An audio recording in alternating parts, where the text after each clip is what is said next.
Welcome Whitney Tilson, then Jessica Ramos, Jim Walden, Brad Lander, Scott Stringer, Curtis Sliwa, and Michael Blake.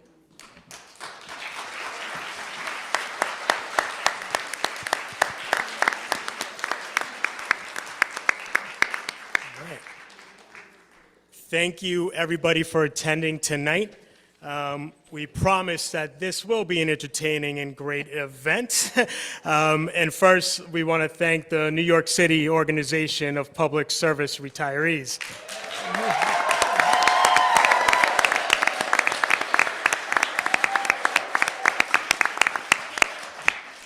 We also want to thank the Graduate Center here at CUNY for allowing us to speak.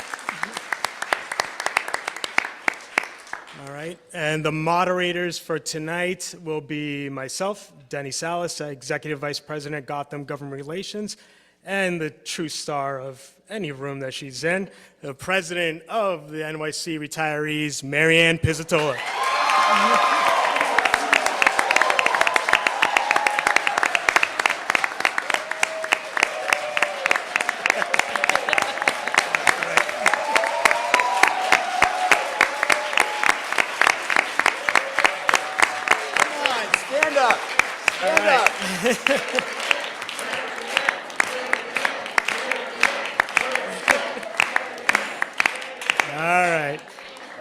I mean, I can get her a podium if y'all want. So, the next mayor of New York City, Marianne Pizzatola. Exactly. All right, so before tonight's event, all the rules have been provided to the candidates and their respective teams. I will recap them quickly for everyone that is here.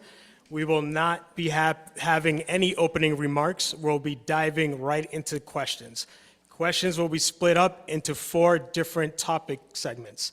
There will be healthcare, there will be public safety, education, and the economy. Additionally, when we ask an initial question, each candidate will have 60 seconds to address the question. If there is a rebuttal opportunity, if any of the candidates name checks any of their colleagues that are standing on the stage. Andrew Cuomo, Andrew Cuomo, Andrew Cuomo. Okay, there you go. So, Beetlejuice. So when a candidate is name checked, that individual will have 45 seconds to respond.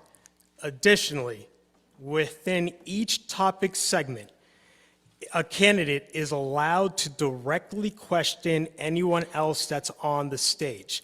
If they do that, if they choose to do that, they have 30 seconds in order to question that person, and the other candidate has another 30 seconds to respond. After we go through the 4 questions or 4 topic sections, the closing remarks will be for every candidate, and they will have 45 seconds. That being said, I will turn the mic over to Marianne Pizzatola, who will begin the first topic section, which is healthcare. Thank you, Denny. Thank you, everyone, for coming. First question, what is your position in the continuation of Medicare benefits for municipal retirees throughout their retirement years? First person is Brad Lander.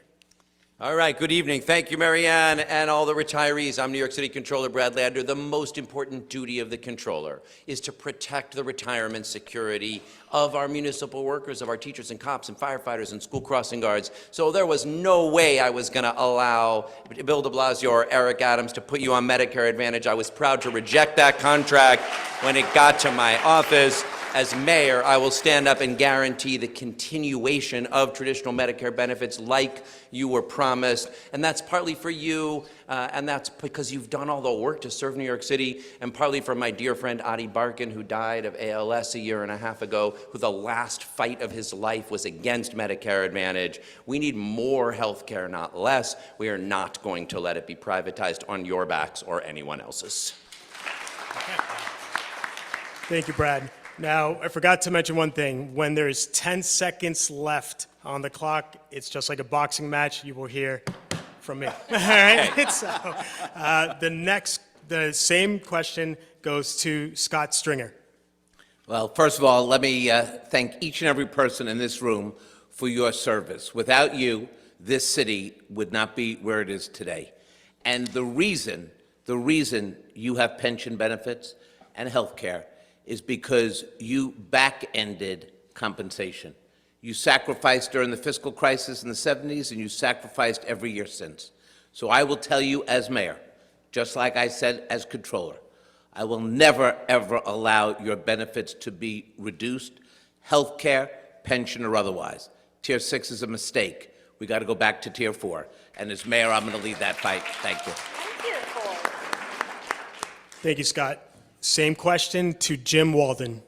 Hey everyone, I'm Jim Walden, and the answer I'm going to give you is not a political answer. It's the answer I would have given you a year ago, which is when I started my law firm, because as many of you know, I'm a lawyer, and a young then senior associate, now partner, came to me and said, hey Jim, there's this case for the retirees, public service retirees, and the city's trying to steal their health care, and I want to sue. I said, not yes, I said hell yes, because you have earned what you have. You should not be placed on any program that limits your choices or increases your expenses or puts you at risk. And I said that as the boss of the law firm when we've been representing your fight for the last 2 years through 11 injunctions, all of which we've won. Thank you, Jim. Same question to Jessica Ramos. Good evening, everyone. I'm New York State Senator Jessica Ramos from Queens. I hail from a mighty, mighty union, Local 371, the city's social service workers union. And I've been the chair of the Labor Committee in the New York State Senate for the past 7 years. Thank you, each and every one of you, for helping build the city to what it is today. We'd be nowhere without you. And beyond thanking you, we need to make sure that we are keeping our promises to you. It's a very dangerous precedent to set, to allow a mayor or anyone to withhold the benefits and services that you not only were promised, but that you've paid for with your hard work and sacrifice, your blood, sweat, and tears, and your love for this city. I am proud to have been the only candidate on the DC 37 stage to let the leaders know that we have to stand against Medicare Advantage and, frankly, anything that comes out of Project 2025. Time. Thank you, Jessica. Next, same question, Curtis Sliwa. Thank you. I was the guy who actually debated Eric Adams the last time. There was only two of us. I remember how he said, I notice he's not here tonight. Notice how he said he would maintain the traditional Medicare plan. He would swear on it, having been a municipal worker himself. Well, the trifecta of evil has emerged. The three A's, Eric Adams, Speaker Adrian Adams, and Aetna. All of them. Why is Adrian Adams not here? Because she's blocked it. I think it was 1096, the bill. Charles Barron, as you all know, is no friend of mine. We were like two scorpions in a brandy glass. But we agreed municipal workers needed to be protected and to keep the plan. And there's no doubt in my mind that when I'm mayor, my first duty, executive orders, tell the Corporation Council, all 1,000 of you, no more filing appeals. We Thank go you. back to the old traditional Medicare plan for the 250,000. Thank you, Curtis. Same question to Michael Blake. Good evening. Good evening. First and foremost, Marianne, let me say that I'm grateful for your leadership and what you have done, not just now, but before, of course, after 9/11 and standing up for many of our communities. We're grateful for that there. Let me be clear. I come to you as someone who is the son of a labor household myself, and we're not going to allow for your pension, your retirement to be destroyed by a mayor who's just trying to keep himself out of jail. We are here to make it very clear that you will be protected and provided for. You have worked too hard to have someone go back on you, and we're not going to allow that in any regard. We're seeing this every single day where you have an administration that all they want to do is find more ways is to nickel and dime against you rather than actually protect you. And it's not just on Eric Adams, it's also others that are not on stage like Andrew Cuomo, anyone but Cuomo, let's be clear about that. And so being very clear, at the end of the day, Our job is to make sure that you, your families, and those that come after actually are able to have the protection that you deserve, and that's all I have as your mayor. Thank you, Michael. All right, same question to Whitney Tilson. Hi, everyone. My name is Whitney Tilson, and I, too, honor your service. Thank you for all you've done for this great city over the years. I come from a business background, and I just spent an hour with the hour and a half of the Citizens Budget Committee this morning, and I'm worried. Your and all of our retirees' pensions are fairly well accounted for and funded. On the other hand, the health care benefits are not. There's approximately $100 billion liability, and there's only $5 billion set aside for it. So the negotiation that took place a number of years ago between Mayor de Blasio and the unions was an attempt to bend the cost curve related to long-term health care benefits. And Medicare Advantage was the option, or people could pay to continue to have unlimited choice. So I'm going to be the skunk at the garden party and tell you that speaking as a mayor for all New Yorkers who have to pay for this, we need to figure out a way to bend that cost curve. I think Thank you, Whitney. Medicare Advantage is an option that should be on the table. Okay. Thank you, Whitney. All right. All right, guys, yes. All right, so hold on a second. Now, Marianne will continue with the next question. The New York Public Employees Fair Employment Act, also known as the Taylor Law, establishes the state's framework for public sector labor union relations, balancing workers' rights to organize with prohibitions on strikes. Crucially, the law defines employees as current workers, excluding retirees from its collective bargaining provisions, meaning unions lack authority to negotiate terms for already retired workers. Question: given that this organization, the New York City Organization of Public Service Retirees, is 11-0 against the City of New York in court rulings that have blocked New York City's attempt to strip their Medicare benefits and force municipal retirees into an inferior Medicare Advantage plan, how will you address the inherent conflict between the Municipal Labor Committee's bargaining priorities and retirees' vested contractual rights? Specifically, should unions representing active workers negotiate changes to retiree benefits, and what safeguards would you implement to prevent retirees from becoming collateral damage in fiscal negotiations? All right, so what we're going to do is we're going to do like a snake. We're going to reverse. So this question goes to Whitney Tilson. I'm going to continue to be the skunk at the garden party. I would not change the existing system, and the rhetoric around this is awfully heated. I get my health care through Cigna. The Medicare Advantage program is through Aetna. The vast majority of Americans, in fact, have to pick doctors within a managed care network, et cetera. That's my answer.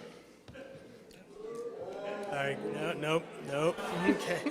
All right, same question to Michael Blake. Retirees have to be at the table.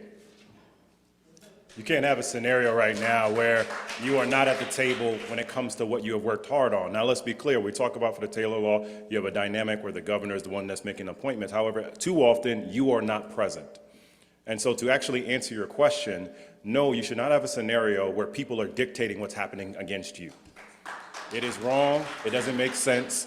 It's not something I would tolerate. My daddy, God rest his soul, was an 1199 SEIU man, and in no circumstance would I want for someone to be telling my family what's best for us when all they're trying to do is negotiate against us. And so when I'm your mayor, you will have someone who actually understands what you are going through, where you have people right now that are only trying to, again, nickel and dime against you as opposed to actually fighting for you. It makes no sense whatsoever that we are telling people right now that you don't have those protections in place. You need to have someone who actually makes sure that the law is fighting for retirees, and that's what I will do. Thank you, Michael. Same question to Curtis Sliwa. My father was not a municipal worker. He was a member of the National Maritime Union for 50 years. Many strikes. Obviously, there was no Taylor Law that affected him. And I saw firsthand how the retirees in that union were mistreated because every time they go for a new contract, it was always about the employees at hand. Number one, this city is claiming that they don't have $600 million in order to fund your plan. Yet they found $6 million in emergency funds for migrants. Where did they find that money? How come they couldn't fund your plan? So you have a special place. I don't think you should be tied into the existing unions because I don't think they have your best interests at hand. And in fact, I think you've had 11 appeals. I think the city owes the money to you to actually return the money that you had to spend to get lawyers to represent you. That's ridiculous. Thank you, Curtis. Same question to Jessica Ramos. I don't believe in pitting any group of New Yorkers against another group of New Yorkers. Absolutely not, and unnecessary. Because right now, the city of New York is paying the state a tax, a surcharge, for actually providing health benefits to its workers. It's called HICRA, and it's to the tune of $400 million.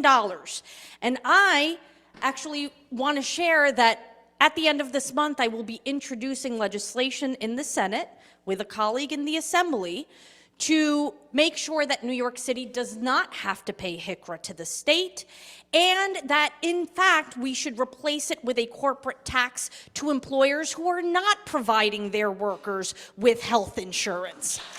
Again, the money for health care is yours. You paid for it already. It is like Social Security. It's not an entitlement. It is a benefit. Thank you, Jessica. We fought damn hard, and I also carry the bill to do away with the Taylor Law for the MTA workers and believe that public sector workers should be able to Thank you, call for a Jessica. strike. All right. Same question, Jim Walden. So I was blissfully unaware that retirees couldn't have a union. I just don't understand it.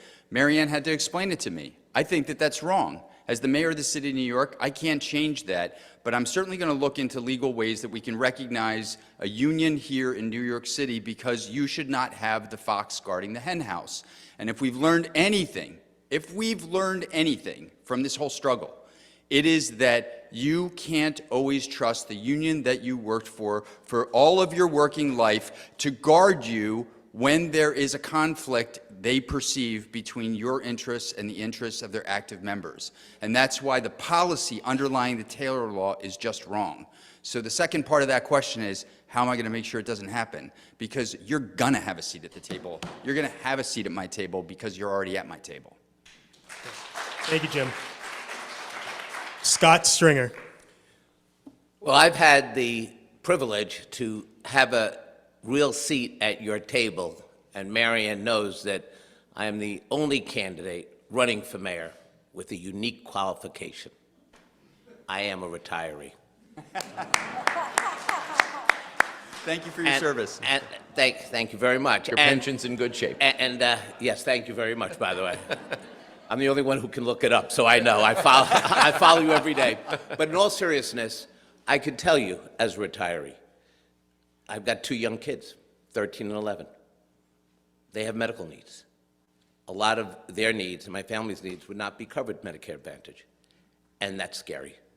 And when the insurance company turns you down, it's even more scary. So I want to commit tonight to tell you that the mayor bargains. At the end of the day, it's the mayor who shows leadership. And I will have your back in every negotiation, in every pattern, in every way to restore and protect the entitlements that you've earned. Thank you. Same question, Brad Lander. To me, this is pretty straightforward. The mayor should bargain with the unions for their current workers, and they can bargain their current workers' wages, working conditions, benefits, and future benefits. But for the retirees who have already retired, they should not. And we should work together to make sure that we can continue to provide the benefits. And yes, of course, there can and will and has already been dialogue with the New York City Organization of Public Service Retirees, and I've committed in writing that I will continue that. And we've already started talking about some of the things, like you shouldn't have to wait 15 months to get reimbursed reimbursed for healthcare reimbursement payments.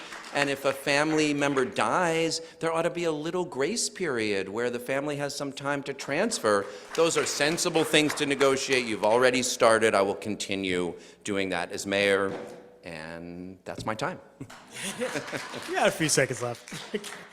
All right, next question, Marianne.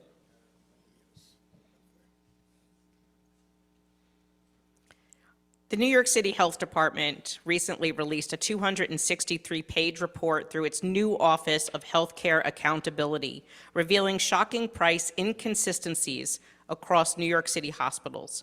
The report found that prices for medical procedures vary widely across facilities, with colonoscopies ranging from $940 to $12,000 and cesarean section deliveries costing between $7,000 and $58,000.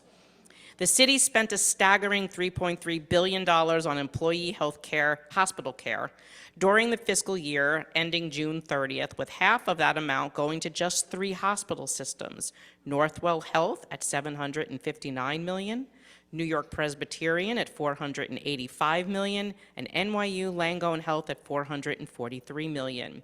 Additionally, a specific example illustrates the dramatic growth in New York City hospital costs. The cost of an appendectomy in New York increased from $16,347 in 2009 to $42,515 in 2022, a 160% increase over just 13 years. Question: as mayor, what specific executive powers would you use to force the standardization of medical pricing across New York City hospitals? How would you leverage the city's massive contract with health insurers to ensure compliance with transparency laws? And what measurable reduction in healthcare price variation would you commit to delivering by the end of the first term to protect both city finances and residents' wallets? That question, first one goes to Brad Lander. I was a proud supporter of the Healthcare Accountability Act that Councilmember Julie Menin sponsored, precisely because we needed this information. The city has been failing to use its purchasing power as a giant purchaser of healthcare services to demand fair prices across the board. You know, once you have transparency, you can see who's overcharging you and demand, see who's not, and demand that the prices come down. But the city has basically been letting its insurance intermediaries spend our money unwisely. So that was the first step, was getting this act passed so we can see. The second step is using our bargaining power with these institutions. And once you can see who's overcharging, you demand lower prices. We should actually consider self-insurance, which is something other cities and large employers do. We don't need an intermediary to overcharge us. And as mayor, I will make sure that we get better prices from those hospitals. Thank you, Brad. Next, Scott Stringer. Look, we've been talking about this backwards. You cut people's benefits, that's a Band-Aid, and it hurts a lot of people, and we end up paying for that. What we need to do is have a mayor who on January 1 will convene a meeting of labor leaders with Marianne, the health industry, the hospitals, and make it very clear that the jig is up. You cannot charge 300% or 400% more for the Medicare reimbursement and tell me you're not making bank. And the people who are picking up the costs are all of you in this room and people in the city.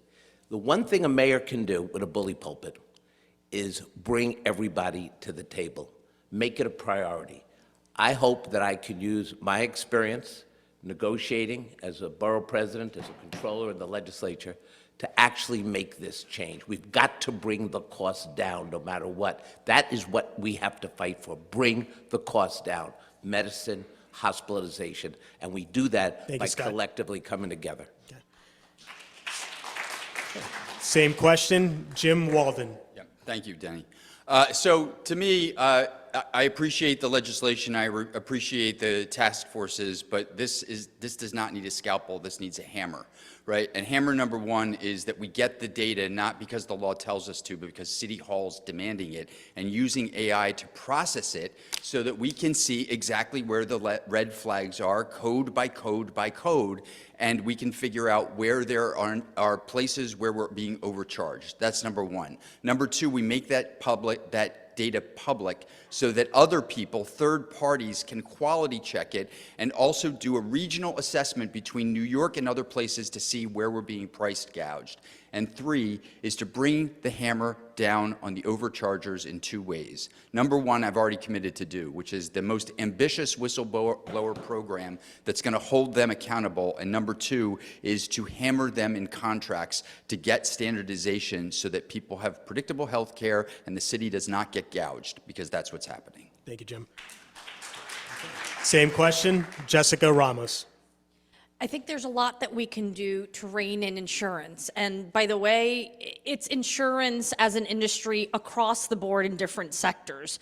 I mean, when it comes to home insurance, car insurance, construction insurance, you name it, insurance companies are robbing us, and our executives have been letting them do it. So making sure that we are bringing all of the stakeholders to the table and putting intense pressure on them to do the right thing is really paramount to us having better healthcare outcomes. Right now, we have a shortage of doctors simply because their malpractice insurance is also becoming very expensive and is driving a lot of the high costs. Frankly, our healthcare should not be commodified. I've been the prime co-sponsor of the New York Health Act. I still want to commit to those retirees who do leave our state because we have to protect them, and they've paid for their benefit. But we have to be smart and actually make sure that we are building a healthcare system that truly keeps us healthy and safe. Thank you, Jessica. Same question, Curtis Sliwa. I'm going to approach this a little differently. I think I'm the oldest person on this stage. Probably. 71, like many of you. June 19th of 1992, I was shot 5 times with hollow point bullets on the orders of John Gotti Sr. to John Gotti Jr. and the Gambino crime family. For 2 years, I was in and out of Bellevue Hospital, getting bill after bill from specialists. It bankrupted me. And soon after 2012, I had prostate cancer. I had my prostate taken out. And again, a slew of specialists and bills. And I had a good insurance program, SAG-AFTRA, that's my union as a broadcaster. And then finally, ileitis, colitis, and Crohn's disease, which was the worst than even being shot 5 times with hollow point bullets. And I'm still paying and getting bills, and I have vertigo from all those bills. And I've seen people in the waiting rooms suffering also, not just from a lack of care, but also from the bills that they've been saddled with. Thank you, Curtis. I will do something as mayor about that, because I've suffered personally because of that. Thank you, Curtis. Same question, Michael Blake. My mama is a 2-time breast cancer survivor. My daddy lost his life to a rare skin cancer. So let's talk about, to your question around the report, a fundamental concern that every single one of us has is that you get a medical bill and it actually doesn't explain what you're actually paying for. So you have intentional overcharging that is actually happening, which is leading to rising costs. Second, to your question, we have to have more generic prescription drugs, because you're having a scenario right now where the cost of prescription drugs are obscene, and it's not very clear, where too many times people are being told to take this prescription but not being explained to you, why am I getting this in the first place? Then for the third piece, you have to actually have a regional planning council so that you have DOH, and H&H actually work together, because you have 2 healthcare systems that are actually not helping us in any real way. So when we think about how do you have a truly transparent, yes, you got to know the data, but at the end of the day, it is simply too expensive what's happening for our healthcare right now, because people are choosing to make profit as opposed to actually making sure you are healthy. Okay. Same question, Whitney Tilson. Yeah, I'll just add what I heard from you, Marianne. About these absurd price discrepancies, et cetera, I view as actually good news, because the Trump administration is already starting to make cuts. we are going to have to find savings, and the fact that the system is so opaque indicates that we should be able to find savings without cutting care. The one area that I think we need to spend more is in mental health, and I trust we'll be getting to that in later questions. Thank you, Whitney. All right, Marianne, the next question.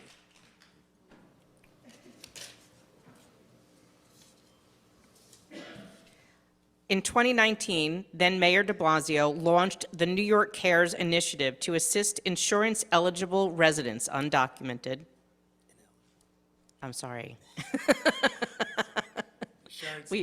We always have that exchange of eligible, ineligible. In 2019, then Mayor de Blasio launched the New York Cares Initiative to assist insurance-ineligible residents, undocumented, receive care through New York Health and Hospitals program and expand access to Metro Plus, the city's public option for insurance-eligible residents of New York City. As of 2025, approximately 940,000 New Yorkers remained uninsured, with persistent racial disparities in coverage rates. Question: what specific policies will you implement as mayor to provide affordable insurance to nearly 1 million uninsured New York City residents? That question, again, sneaking around, goes to Whitney Tilson. I believe in universal health care. I think it's an embarrassment that we are the only major developed country that doesn't offer it. This is not an area in which I consider myself an expert, but I will hire someone who will be running health and hospitals and seek to provide care for every single New Yorker. Thank you, Whitney. Same question to Michael Blake. Let's be very clear. You have too many entities that don't think that people of color and poor people should get health care. That's what's happening with your question. And over again, people are effectively saying, I don't think I can make enough money off of you, so it's not worth it. It's the reason why I led the effort around the diversity in medicine in the assembly, because I was sick and tired of what was happening over and over again, where people were trying to actually get help and they couldn't get help because effectively a doctor or a clinic was saying absolutely not. If we're unwilling to talk about the intentional racism that happens across the city when it comes to healthcare provided, then we're not actually addressing the question. And so I am tired of how often communities of color, low-income communities are not being supported because someone does not think they can make enough money off of you. And in this environment, when I was working with President Obama, we did the Affordable Care Act, and what I also did in the Assembly, we were very intentional that you have to address racial equity and equity to actually have health justice. That is how you help all of us. If we have a healthier community and it's more affordable, all of us in New York can finally win. Thank you, Michael. Same question to Curtis Sliwa. I remember when the national debate about Obamacare took place, that one of the provisions was that if you were not a citizen, if you were a migrant, they wouldn't care for you in a municipal hospital. Now, I've been in and out of municipal hospitals caring for homeless, emotionally disturbed that I would bring in off the streets and the subways. Please, no commentary from the crowd, please. And clearly, the hospitals decided to care for the individuals for the concern that whatever ailed them might eventually affect other people. We can't use the emergency rooms for that purpose. We have to open up far more clinics in each and every neighborhood, the way you have for people who can pay out of their pocket, care units that you can walk in off the street. We need health care units that people can walk in off the street to get that primary health care that they should all be entitled to. Thank you, Curtis. Same question to Jessica Ramos. In Queens alone, Andrew Cuomo closed 5 hospitals over the course of the last 10+ years. Healthcare is a human right. Diseases, maladies, aches, hardships have no idea if you have papers or not. Bacteria can't read, okay? We have a responsibility, and those of us who are in this room right now are survivors of the pandemic. we should have learned the lesson that it does matter whether the person sitting next to us on the bus or on the train or standing next to us at the coffee shop, it has access to health care, preventive health care at that. Running emergency rooms as an urgent clinic is very costly. And we really need to help people be able to take care of themselves and their families Thank you, in Jessica. order to avoid the high costs that are injuring us right now. Thank you. Same question, Jim Walden. Thanks, Denny. So I'm going to come at this a little bit differently, which is I don't think really at the end of the day anyone up here is going to say that we shouldn't have universal health care and we shouldn't treat health as a human right. The problem is we can't pay for it because we have bad leadership, we have waste and corruption, and if we get rid of that, we will have a lot more money to take care of people's basic needs. So you asked a specific question, what I'm gonna do to guarantee it? And the truthful answer is, I don't know yet. But what I know is for sure is that the comptroller says that in the coming years, we're gonna have billion-dollar budget deficits. So if we're gonna find the money to do what we need to do as the greatest city in the world, I'm gonna do it by getting rid of waste, cutting all the programs that don't really help people, growing the economy so that we are more prosperous, and paying for things like the basic human need that I agree with Jessica is a right, which is to health care, universal, as Whitney said. Thank you, Jim. Same question, Scott Stringer. So Jim's right. The controller projects budget deficits, gaps, surpluses, the out years. It's a very important job because the mayor then takes those numbers and figures out what we can afford to invest in. But the most important job of a mayor is not just to crunch the numbers. It's also to prioritize what we value as a city. And when you have 1 million people who speak 200 different languages from multiple places of the world who come to our city for hope and opportunity, and we cannot reach them to talk about insurance exchanges and subsidies and get them lined up with what they need to survive, then that's a failed mayoralty starting out. I believe that we need to implement a navigator program, a program that will allow people a call to someone who's listening when the insurance company says denied, or when the insurance company says pay the bill. We need the city Thank to you, Scott. reach into those 1 million folks. Same question, Brad Lander. It is true that yesterday I released a report identifying that we are going to be facing really challenging times ahead as Trump tariffs likely take us into a recession, and we will need to save a lot more money and have outlined plans to do it. I hope we'll have a little more time to talk about that. We spent $1.5 billion in claims against the city, and I've outlined a modern fiscal framework through which we could do a savings program at every budget revision. But that said, I have a very specific answer to your question, Marianne, because this is one that saves us money. NYC Care, where the city did a study, it reduces emergency room visits by 21%. I was proud to vote for that law. And here's how we're going to expand it, because Local Law 107 of 2021 was supposed to not only provide NYC Care at H&H hospitals, but also at FQHCs, at federally qualified health centers, of which there are many more in people's neighborhoods, and are supposed to provide that care on the ground. And as mayor, I'm going to make sure the law is implemented as it was written, and many more of those folks will get that care. Thank you, Brad. And this will be the final question of the healthcare section. According to a January 2025 New York State Comptroller report by Tom DiNapoli, approximately $56.2 billion flowed to New York City's healthcare system to cover for nearly 5 million Medicaid and Essential Plan members for the 12 months ending June of 2024, of which $31.8 billion, 56.6%, is federal funding.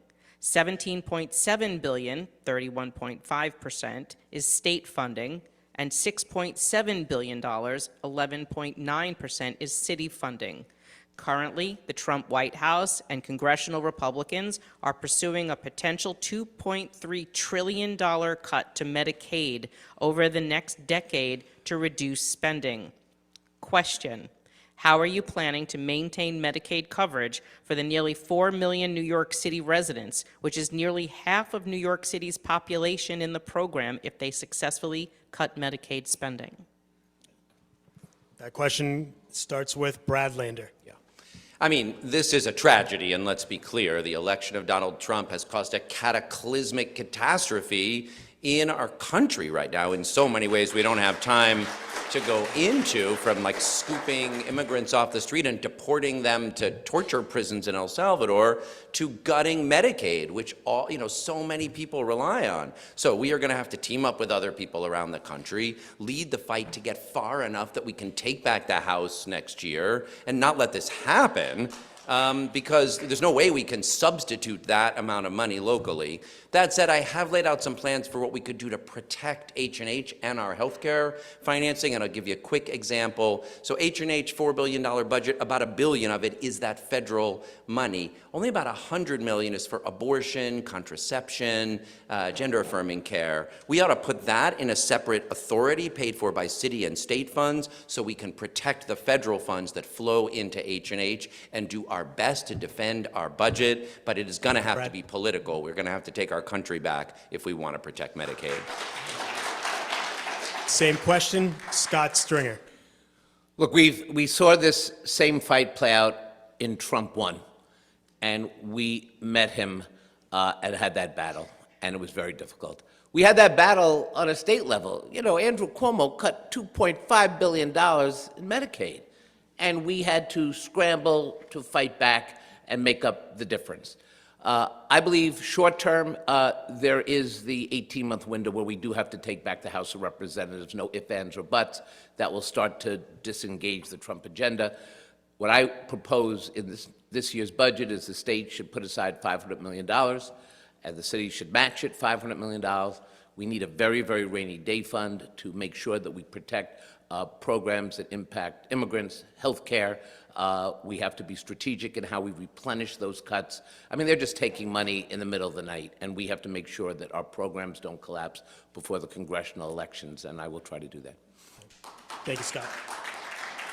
Same question, Jim Walden. Yeah, so I'm an independent, right? And what I'm about to say is not in any way, shape, or form reflective of anyone here, because it's not your problem. But if your hope is to rely on a political situation with the Democratic Party as it exists right now, good luck, because it's like walking across two skyscrapers on a wire, right? This is the time that you need a litigator who's going to do what the administration should already be doing.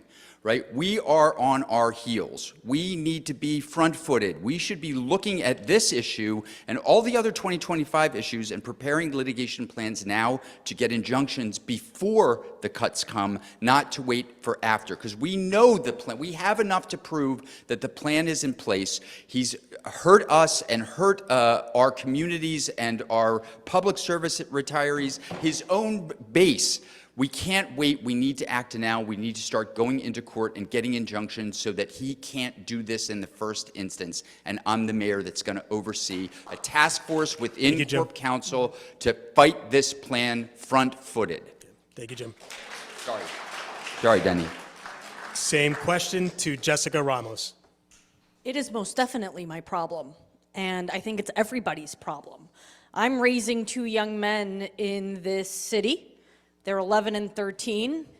They're Colombian American men who are going to be seen in a certain way by our society as they grow unless we do something about it. And the bigotry that is being spewed at the federal level matches the funding that has been cut not only from Medicaid, Medicare, and so many other programs that we rely on. It is many times even unlawful for a president to do so unilaterally without an act of Congress. And yes, we have to make Hakeem Jeffries the next Speaker of the House of Representatives, absolutely.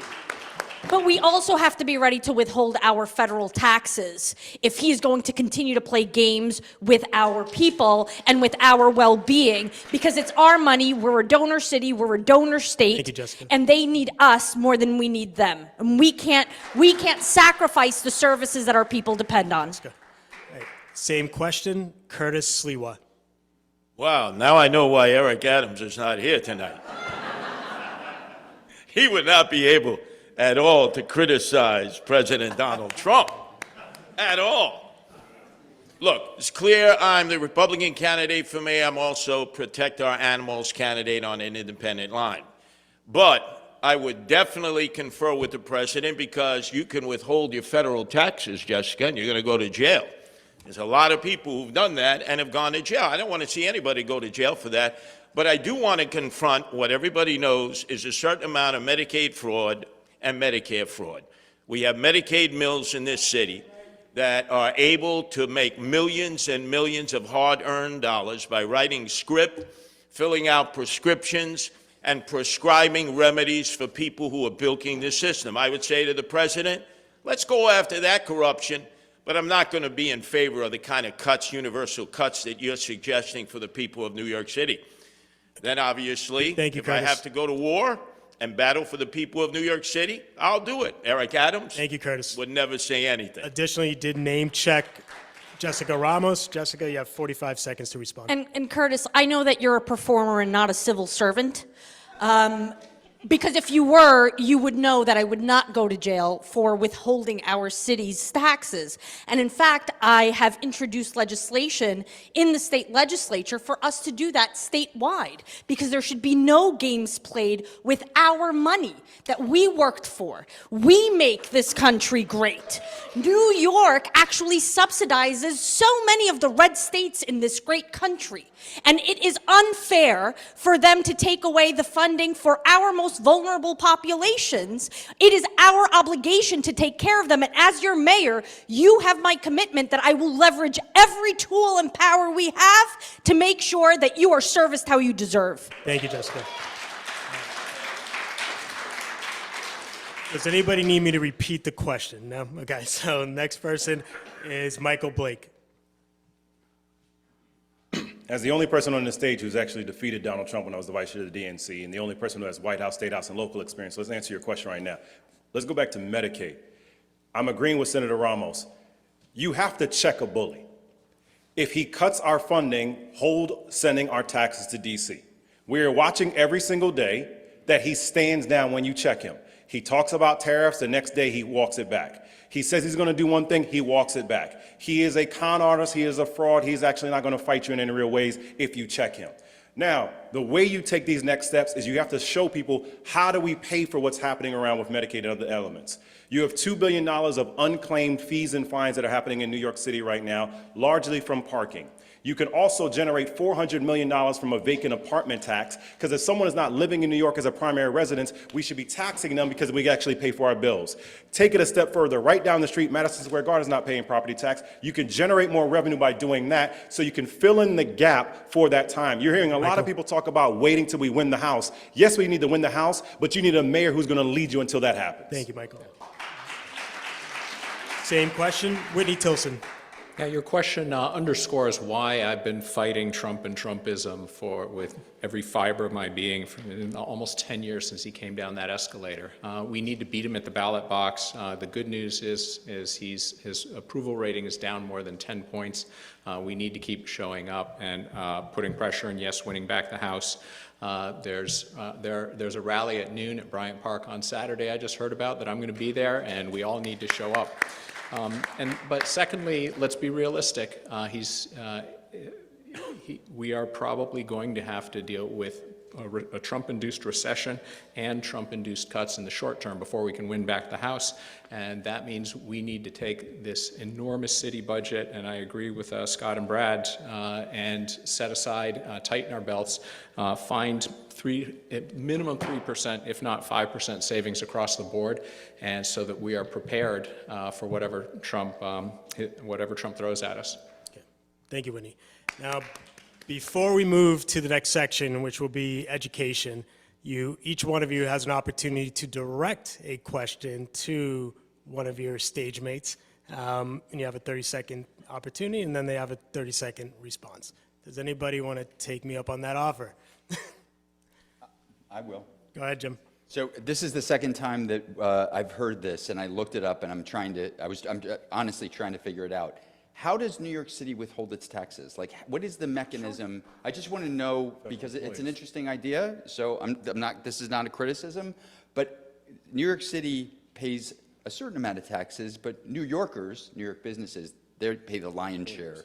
So how much tax could we withhold, and what's the mechanism for withholding it?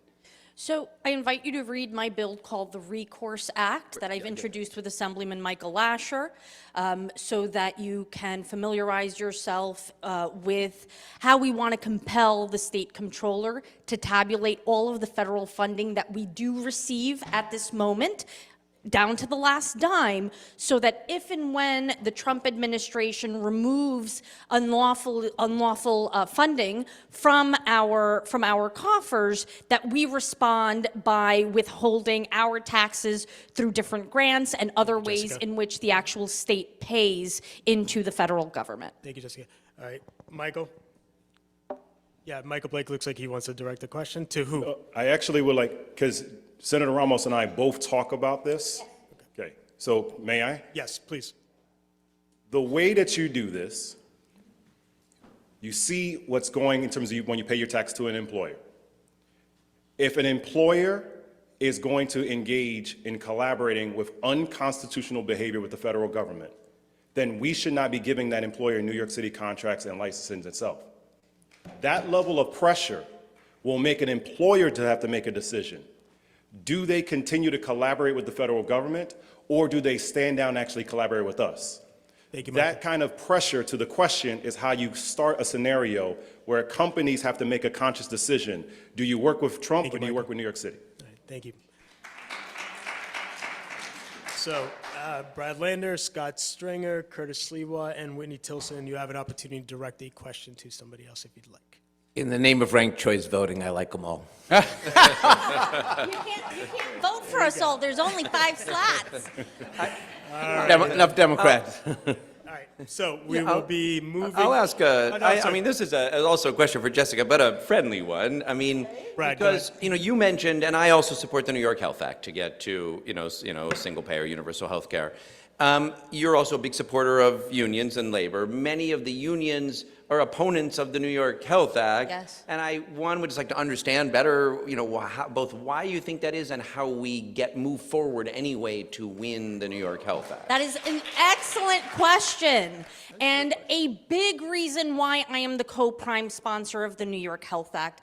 I've been helping State Senator Gustavo Rivera lead meetings and actually get to the bottom of why some of our unions, like DC 37, like UFT, who have such influential positions on our municipal labor committee, are against the universal health care that we deserve. And that's largely they're asking for a collective bargaining carve-out. And the minute we do that, then everybody else is going to ask for carve-outs. And you, it's Jessica. not real Medicare for all. So we have to be serious about that. And I am continuing to make the case to make sure we're bringing those unions on board. Thank you, Jessica. All right, so, Anybody have questions Well, about my work? I write Michael, a you lot of already used bills. your one. You already used your one. So Curtis, he wants to direct the question. Who are you directing it to? Yep. Just want to ask a question to Mr. Blake. Okay. Withholding federal tax, you want the employer to do it. The employers are just going to take their businesses and leave the state. They're not going to want to take on the federal government. And they will be lured to other states that will not put them in that position of having to be so adversarial. I would suggest maybe you want to rethink that, come up with a different solution if that is your opinion.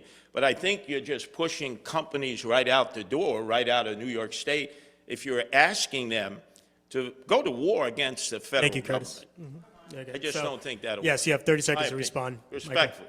I'm always amazed when a Republican is trying to tell a black man to rethink some things. So let's be clear about this. So as we saw with Costco and Target, when you step up, people stand down. As someone who leads 3 small businesses myself, I understand that you have to make conscious decisions on how you're helping people. So as an alpha, as a reverend, as a 100 black man and a Prince Hall Mason, I'll be very clear. Employers are not going to leave New York City. They want to see New York City is going to fight for New York City. And Thank you, unlike Michael. Curtis, I am ready to be a mayor for all and not for Donald Trump. Wait. The mayor, right, no. the mayor for Donald All right, Trump guys. is Eric Adams. He's You not have here another today. opportunity in the He's next not here section, today, so Mr. Blake. we will Just remember move that. on to education unless Scott Stringer or Whitney Tilson would like to take an opportunity to ask a question. So, well, it's true, you do have an opportunity, if you'd like. I'll let the voice pass. Okay. All right. So we're moving on to education. All right. So first question.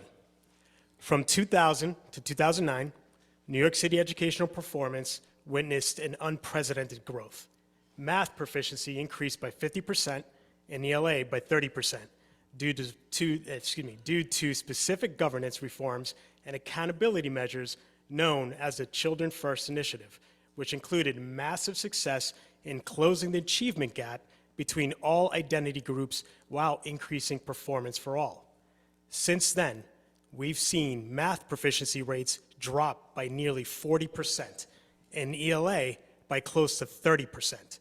Additionally, these rates of proficiency factor in the New York State Education Department's decision in 2021 to lower the standards for when a student is considered proficient, when they lowered the cut score on exams from 65% to only 53%, thus masking actual student performance.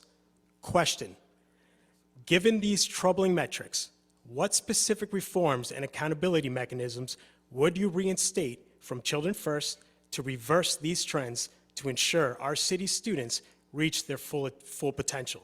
And will you demand that the New York State Education Department restore pre-2022 cut scores and publish truth in testing reports showing real proficiency rates? That question goes to Whitney Tilson. A little bit of background. My parents were teachers in New Haven, Connecticut, union teachers when I was born. Been educators their whole lives, married in the Peace Corps, in fact. My first job out of college 35 years ago was I was one of the founders of Teach for America. Been on the board of KIPP Charter Schools here in New York for more than 30 years. So I have seen what high-quality schools that are operated with accountability, what choice and accountability can deliver for students. I'm going to get knocked in a moment. We'll have a chance to come back, I am sure. But the first thing we should be doing is lifting the cap on charter schools and expanding all high-quality schools that are delivering for everybody. kids. You can continue, Whitney, if you like. No, it's okay. All right. Same question goes to Michael Blake. As someone who's a graduate of public schools K through 12, specifically PS 79, which was in Savage and Equality Children American Schools, let me be very clear that we are not providing comprehensive education to help our students in the first place. And too often what is happening is that we're only assessing a child's knowledge by what they do on one exam as opposed to what has happened prior to that. And so what are we doing to make sure that we are paying and training and supporting our teachers in the collective ecosystem earlier? How are we focusing on earlier literacy? Because if a child is struggling with literacy third grade, they don't have those opportunities. I created the My Brother's Keeper program for New York State so we can increase the opportunities, what's happening in that engagement. It is being very intentional simultaneously, though, that we do not have enough testing preparation for communities of color and low-income communities, because too often what's happening is they are being assessed just by that exam. We also then have to make sure that we have a college to career readiness, and that's why I've said that every student should have civics, financial literacy, and mental health before they graduate. That comprehensive measurement will allow for our students to go to school, graduate from school, and have a better chance to succeed afterwards. Same question, Curtis Sliwa.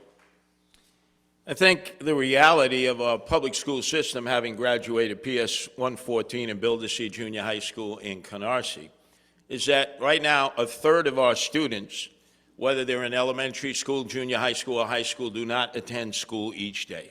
A huge truancy rate. I blame, to a great degree, Andrew Cuomo, who decided he wouldn't want to show up today, because in the lockdown and pandemic, he ordered the children to stay at home along with the teachers. There were other cities that did not do that. I have 3 children who have gone to public schools who have suffered as a result of that. There's no doubt in my mind. Number 2, look at the reading levels. 4th grade, 33%, 28% proficient in math. We need to stress vocational training. I come from a family that did not do well academically, my cousins. It was vocational training that kept them out of harm's way, that prepared a trade. Right now, we need home health care workers more than ever before. We should have vocational Thank you, schools Curtis. training men and women specifically for that very important job Thank you, of caring Curtis. for our elderly at home. Same question, Jessica Ramos. Right now, a baby in New York City that lives with their parents in a less affluent neighborhood hears 3 million fewer words than their more affluent counterparts in affluent neighborhoods in New York City. And that's the start of inequality.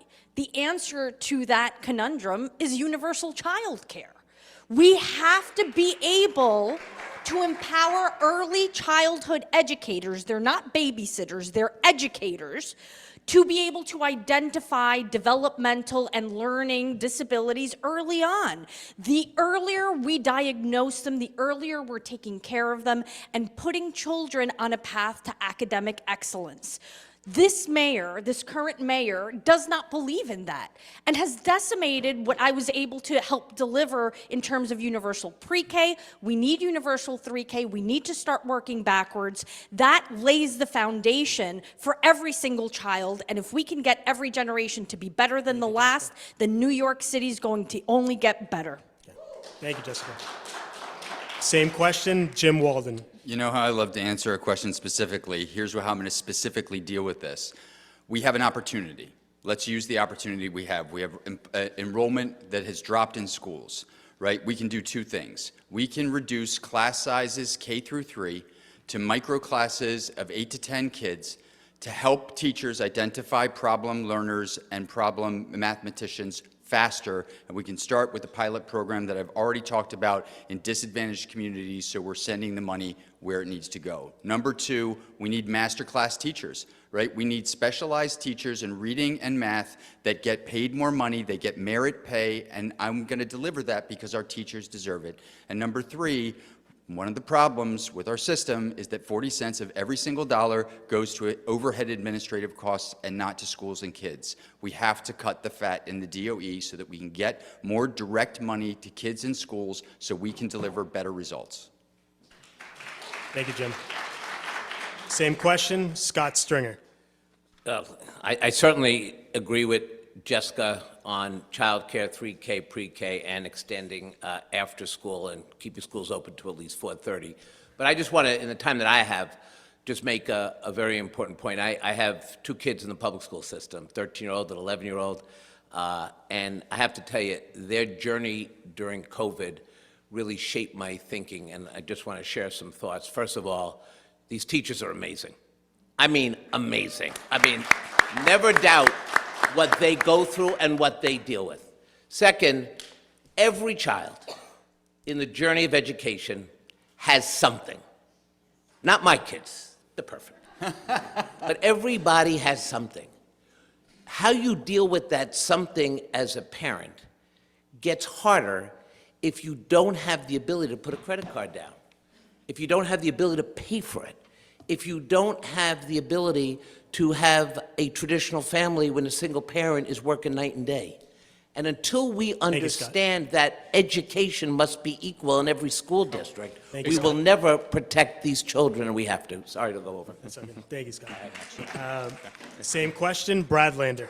I'm the son of a lifelong public elementary school guidance counselor. I'm a public school grad, and both my kids went pre-K to 12 in New York City's public schools, and they got a great education, and I am immensely grateful to the schools and their educators. But it is worth being clear, not every kid in New York City does, and especially low-income and Black and Latino kids don't, and that demands more accountability. So I really appreciate this question because more accountability is needed of our schools. and I would put all the data out, including the cut scores, but I have put out a broader evaluation and accountability framework I call the Framework for Great Public Schools, built on a University of Chicago thing called the 5 Essentials, which recognizes, yeah, you want to look at math and reading scores, but you also have to be paying attention to social and emotional well-being, and to attendance, and to a broader set of issues in terms of rigorous instruction, school community ties. And so I've got a framework for evaluation that will be honest and transparent,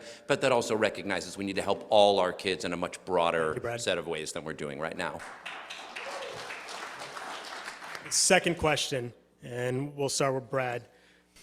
Chronic absenteeism, defined as missing at least 10% or 18 or more days of the school year, has reached crisis levels in New York City.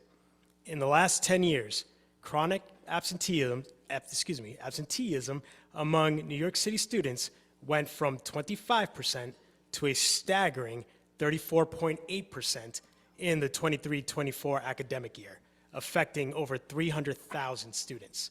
Additionally, the New York State Education Department has proposed eliminating chronic absenteeism as a measure of school quality in its 25-26 Every Student Succeeds Act plan, and instead track attendance based on the percentage of school days attended. Question: this persistent crisis has impacted New York City students' future and academic performance. What specific data-driven strategies would your administration implement to address this crisis? Additionally, do you agree with the state's decision to move away from tracking chronic absenteeism as a school quality measure, and how would your administration hold schools and parents accountable for student attendance if elected? I disagree with that state decision. And, sorry, I'm answering first. Yes, Yeah, Brad, go. yes. Sorry. Oh, did I throw you? Oh, sorry. That's all I good. snapped around. I was rapt attention. I disagree with that state decision, and as I just said in my prior answer, I absolutely would include chronic absenteeism in the broader framework of school accountability, and we may have found the one issue that Curtis and I agree on here, that chronic absenteeism is a crisis in New York City's public schools, and I even agree that it comes from the pandemic, although I don't think from the closures. I think it comes from the breakdown of trust and social isolation that so many families experienced, but we have to do something about it if we're going to get kids back in school and not lose a generation of them. You know, I think the big problem is it's no one's job to deal with it. We didn't build schools where there are designated social workers or community outreach workers, probably at the district level rather than the school level, but at the school level would be fine as well, to build those family community ties and be in dialogue with those families and go out and see what's going on in that home. Is that an undocumented family afraid of sending their kids to school? Are there mental health issues? We've got to go at this problem where it's taking place, which is with those families, and help them get their kids back in the classroom. Thank you, Brad. Same question, Scott Stringer. Look, the challenge that we face is how we recognize that there are certain kids in certain groups that are just vulnerable. We have a whole lot of homeless kids living who are homeless, who are living in shelters, and there's not the same kind of accountability, and we ignore those children, and they're the ones that are not going to school because they can't get there, and because they have social issues that are going beyond anything we can imagine. We also have a DOE bureaucracy. Try to interface online with the DOE to talk about chronic absenteeism as a parent or a guardian.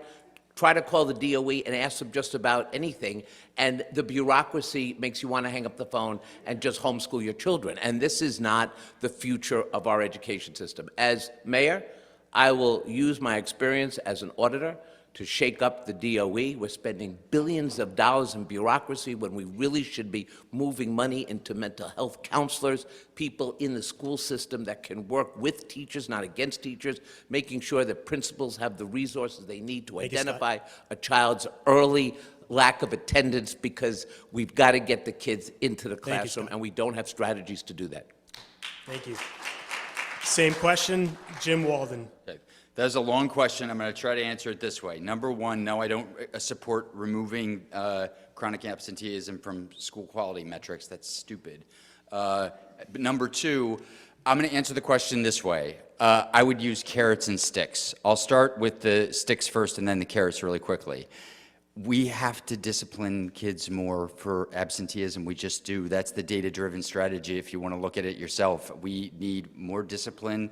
And hold on, that helps build them to the place where they need to be. And so that is a data-driven strategy. It's a strategy that works. But I would now go to the carrots. There are two. Number one, I announced today. One of the issues that kids face is hopelessness, and the other one is that they just have inactivity because we have terrible school programs.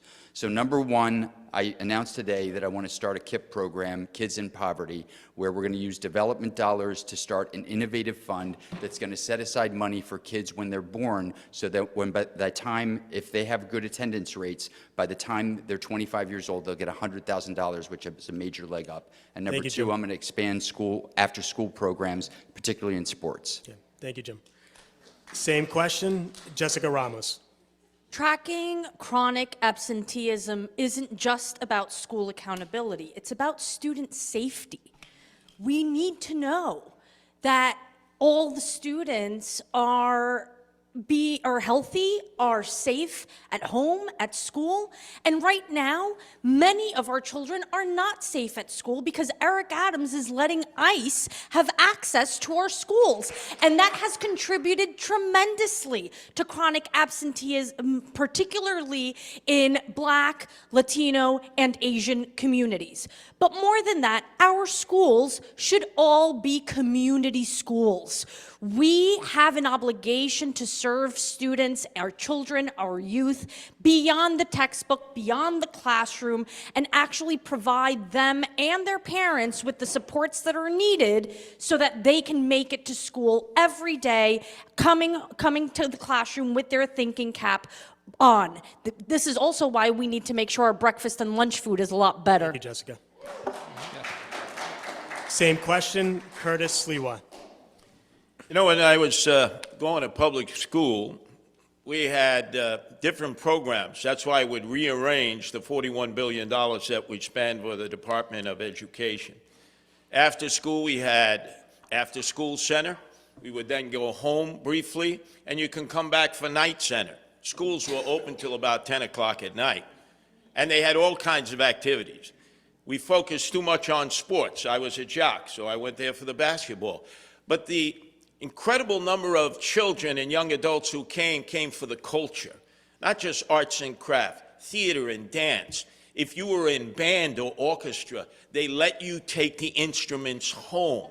That's the lure, culture, art, dance, musicals, plays. You will get an incredible number of young people to come into school and then deal with the academics. And now, because they have videos, how to make videos, how to do all of these things. If you don't create the lure, it's going to be very difficult to get them into the schools. Same question, Michael Blake. I disagree with my colleagues. Because the question asks, should chronic absenteeism be an attributable assessment for the quality of the school? You're still going to be tracking absenteeism. However, in a Trump environment that we're in, where you have decrease of attendance because people are afraid that ICE is going to show up at their schools, when you have communities of color where 1 out of 8 New York City public school students are homeless right now, where you have people that are struggling with affordability, if you continue down the road over the next 2 to 3 years where we are saying to schools where you know attendance will go down that you are going to get less support just because of that, we are not being realistic about what the attacks are happening on these families. And so often we are not assessing it with that totality. We have to make sure kids have more food and better food to eat and earlier in the school day, because a kid that's hungry later in the day is not going to be able to focus. You got to address the underlying concerns of why they're not coming in the first place and treat it from a standpoint. You're still tracking the data, but that does not mean that you're not helping the kid. Okay. Thank you, Michael. We'll go to Whitney and then you can direct it, right? So same question to Whitney Tilson. I think there's one thing everyone on stage, probably everyone in this room agrees with, is that a strong school leader and a strong team of teachers is the most critical thing for a school. Where I will again say something that may cause some people to spit up their coffee is some school leaders are lousy and some teachers are lousy and are not doing right by kids. And by the way, it is not random which kids are not being well served in the system. It's a function of two things, really: the color of your skin and your zip code. And so let me talk about accountability. 15% of New York City public schools have real accountability. Every 5 years, the adults in that school could face real consequences if they cannot demonstrate whether it's absenteeism, but most importantly, learning going on in that school. And those schools are called charter schools, and I don't understand why 15% of the public schools in this city have real accountability every 5 years, Thank you, and the Whitney. other 85% don't. Thank you, Whitney.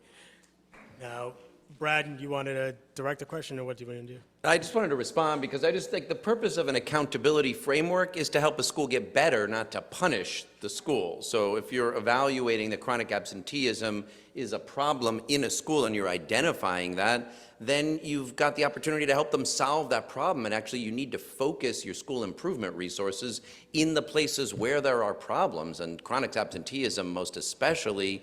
Of course, you need that set of social workers I'm talking about to go out and visit kids precisely in the schools where chronic absenteeism is high. So accountability is about solving problems, not about punishing people for them. But again, let's be clear, since it was directed back to me. Yep. You're still tracking the data, so you're going to fix the challenges anyway. The question was focused on, will it lead to a harmful ramification That was on not these the schools? question. The question was, should it be in the accountability In framework? which, within the accountability framework, you're not going to no longer track the data of chronic absenteeism, because attendance is how schools get funded anyway. So it's not going to stop in terms of tracking it. That's part of the problem. That's literally my point. And I think too often we are assessing in communities of color and schools of color, they are getting less funding already. If we are not assessing the deeper Thank you, concern, we're going to be hurting them as opposed to addressing the root concerns. Thank you, Michael. Scott, go ahead. You want to direct the question? I actually think respectfully, you're both right. I think what... Ranked choice voting at work. It's a holistic piece. Exactly. Brad is right. I mean, we have to measure and we have to track, because the only way to understand how to improve is to learn where the problems are coming from. When I was controller, we had something called ClaimStat, where we actually tracked police complaints in different precincts. We did that so that we could then work to fix the problems in the precincts. Michael, you are right, though. The truth is that the kids who are not showing up, Thank you, Scott. this could never be punitive, especially in the era of Trump. So many kids in my child's school are not coming to school suddenly, and it's because they're afraid of being separated from Thank their you, Scott. parents. Okay. That Are we was a ready good for the next negotiation question? between the two, I think. Okay. That's true. All right. Next question. Over the past decade, New York City taxpayers have funded a 72% increase in per pupil spending, rising from $20,331 in 2015 to $35,714 today. Of this total, 36% goes towards salaries and administrative costs, 52% above the national average. If New York City were a state, its proficiency rankings would be 46th in math and 44th in ELA. In comparison, a similar socioeconomic municipality, Los Angeles, achieves 90% of New York City's proficiency levels while spending only 67% of New York City's per pupil funding, around $24,000. Furthermore, the median teacher salary in New York City stands at $104,000, or $104,000 and $467,000, or excuse me, $104,000, whatever. Whereas Boston's median teacher salary is $98,200. However, if Boston were a state, it would rank 25th in math and 20th in ELA. Question: while Boston ties 30% of teacher evaluations to student growth metrics, New York City does not. Given how much taxpayer funding has increased for an underperforming public education system in New York City, what specific policies and performance metrics will you put in place as mayor to ensure our taxpayers' dollars are not wasted? And, excuse me, and will you commit to an That was Chat independent... GPT answering the That's question. already the longest question. That's already the longest question we've ever been asked in any forum, and you're gonna. And will you commit to an independent audit to quantify exactly how many of the 900,000 New York City public school students are actually receiving grade level instruction? This question starts with Whitney Tilson. Can you just repeat the last sentence? Yeah, How many of what? Repeat the question. I mean, yeah, can you give us both questions? Someone there? needs to edit your questions. And Narrowing it down. so I'll repeat the final portion, right? So, and will you commit to an independent audit to quantify exactly how many of the 900,000 New York City public school students are actually receiving grade level instruction? Right. Let me start by saying I actually think our spending's a lot higher. We got $41 billion, 938,000 kids. That's $43,000 a kid. So actually, so it's even worse than what you cited. National average, by the way, public school spending is $17,000. So I actually, though, I will self-critique the education reform movement. I think we went too far in trying to go down to the individual teacher level and tying teacher comp or their job security to student test scores, because there are too many other variables like students' homelessness, et cetera. I think the accountability level, as I noted earlier, should be at the school level. And I think if we can evaluate restaurants and grade restaurants every 5 years, we should be able to evaluate schools and let the parents know, the students know, the adults in that school know how their school is doing in terms of making progress with the students that they have. Thank you, Whitney.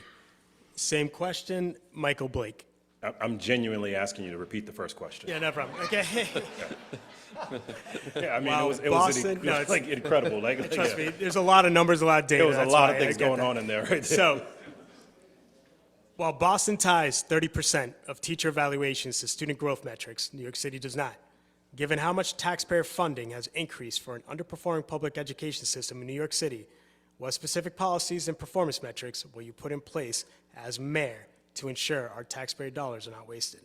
And do you need the second part? You got that one? We're good. We got that. To the second part, yes, we need the independent audit. To the first part, you have bloated contracts that have to go within DOE that are not actually helping kids, but they're helping sustain people, keep jobs that are not actually focused on education. When we talk about the cost and how we're spending right now. Second, we have to be much more intentional on how are we actually seeing what's working for the students and providing more funds towards that.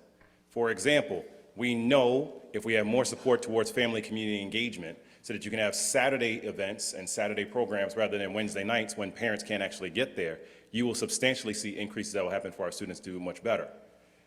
We are spending, but we're not spending efficiently and spending it well when it comes to DOE. And we are not actually helping more of our kids to graduate and go to school and do it proficiently. So to the question, those are some pieces. It's hard to answer the whole piece in 60 seconds, what you want to do around education. But to the degree, we have to be intentional that we are spending too much, but Thank you, actually Michael. not seeing how we're helping these kids. Thank you, Michael. Same question, Curtis Sliwa. Okay. Brad, your dad was a guidance counselor. What? Oh, here we go. Your dad was a guidance counselor? My mom. Yes, I'm sorry. That's a factor that does not really play a big role in junior high school. So I was in junior high school, thought I was a hotshot SP 3 years. 7th grade, excellent. 8th grade, my numbers plummeted, and the guidance counselor spoke to everybody. Said, Curtis, you should take metal shop, or wood shop, or culinary, or art, because we may be sending you to a vocational high school. Now, for me, it improved my academic scores. For others, it was so important. I think what we have now is a top-heavy bureaucracy at the Department of Education, 13 deputy chancellors, about 50 department heads, all of them making over $200,000, and yet teachers are still reaching into their pockets with a $41 billion budget to buy basic supplies for the children in their class. Thank you, Curtis. That cannot be tolerated. Thank you, Curtis. Guidance counselors. Yes. Same question, Jessica Ramos. Thank you. I would commit to an independent audit, although I'm sure our controllers will tell you that the controller's office can and should audit the mayor's office and certainly the Department of Education. I agree that the Department of Education is very top-heavy and bureaucratic. We've been wasting a lot of taxpayer dollars in developing policy and very little in actually teaching our children. I don't want to connect teacher evaluations to any test scores, and I want to make sure that we are spending the money that I fought very hard for in the state legislature in terms of foundation aid funding to really make the best use of our dollars to provide a sound education to every single child, including mental health services, financial literacy, and actually including the ability to swim. Yeah. Thank you, Jessica. Same question, Jim Walden. Yeah. So the question sounded to me a little bit almost like, are you going to audit teachers to make sure we're getting value for our money? And if that's the answer, I just want to add to the debate by just saying this. Our public school teachers are amazing. They teach, in our system, there's about 130,000 kids a year that are homeless at some point in the year. We're in the middle of a mental health crisis, and now there's migrants in the schools that have made it much, much more complicated and hard on teachers. And my priority as mayor is going to be supporting them, period, full stop. And if there is a gap between what we're paying and the quote-unquote quality of their education, which I'm not sure how an audit would show, that's not going to be my priority. My priority is going to be getting teachers what they need to teach the basics, feel supported, be safe in their schools, and help deliver the results that they want to deliver for kids. Thank you, Jim. Same question, Scott Stringer. You know, statistics are what you make of them, so I'm going to give it back a little bit.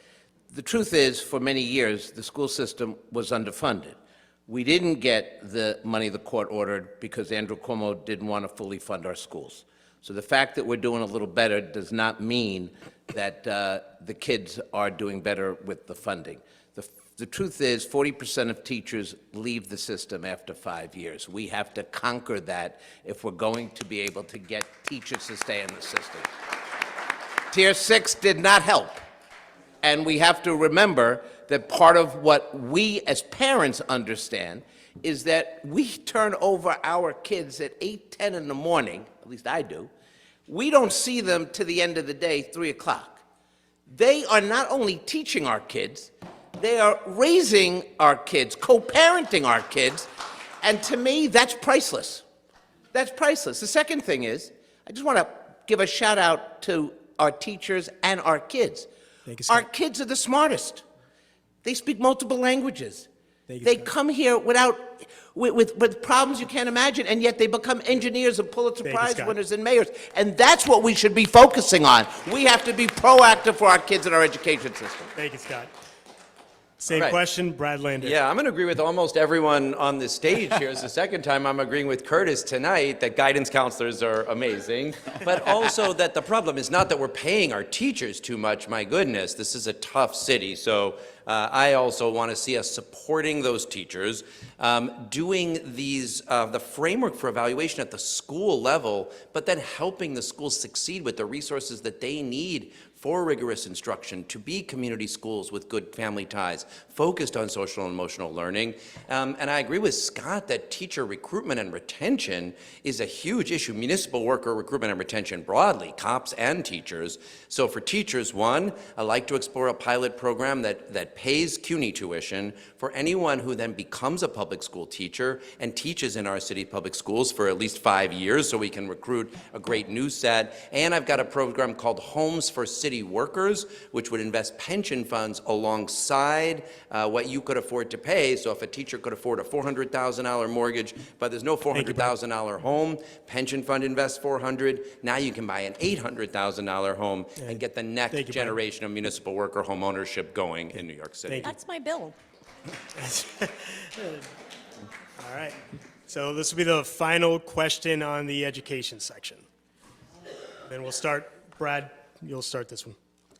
New York City's educational system exhibits a troubling pattern. While high school graduation rates have climbed to 81.2%, nearly half of these graduates, 47%, who enroll at CUNY community colleges require, CUNY's, thank you, remedial coursework to achieve basic college competency.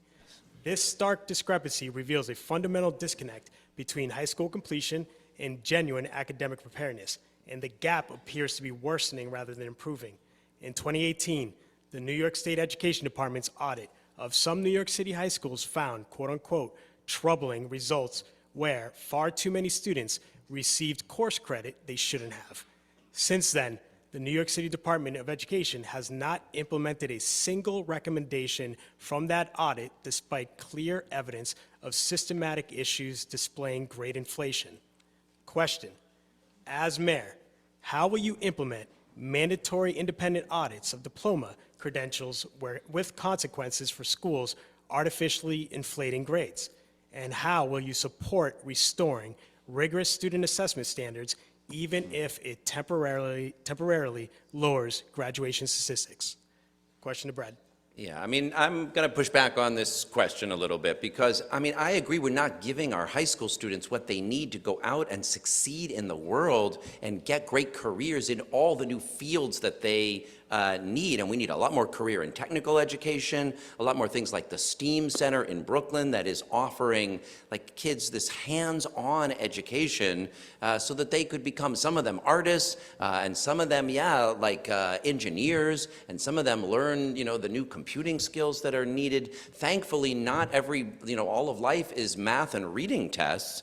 And I mean, you'll be shocked to learn I was okay at math and reading tests, but that is just not what every kid is going to shine at. Some are going to open restaurants, and some are going to be great nurses, and some are going to be the next, great music stars. And we want to nurture a broader set of what's possible for our kids. So more focus on career and technical education, a lot more attention to helping kids succeed in their careers.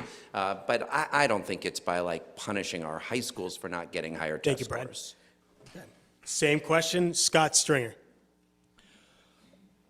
I think, again, the question starts from a punitive perspective.